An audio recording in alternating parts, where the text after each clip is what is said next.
3, 2, 1, ah! Whoa!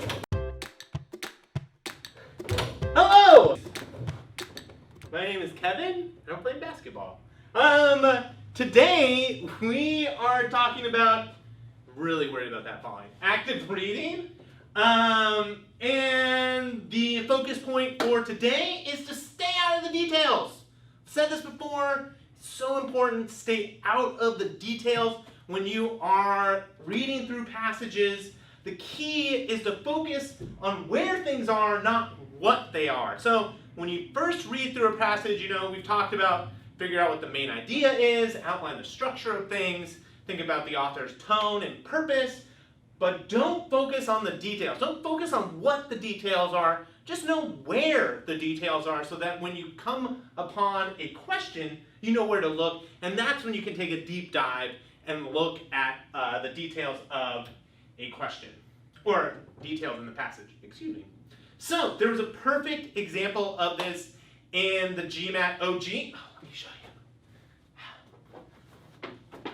In this edition of the GMAT OG, questions 56 to 62. The passage is about winters versus the United States.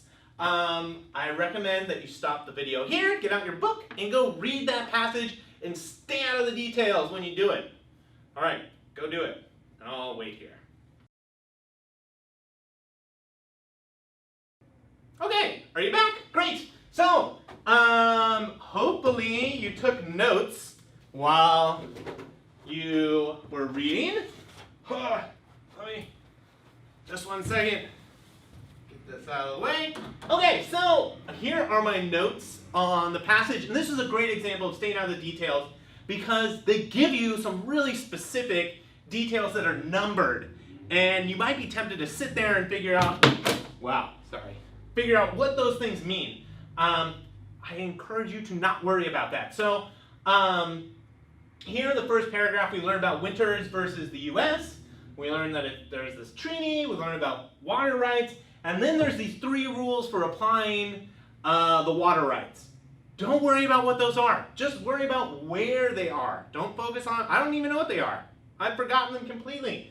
I just know where they are so that if I need to go look, I know where to look at the end of the first paragraph.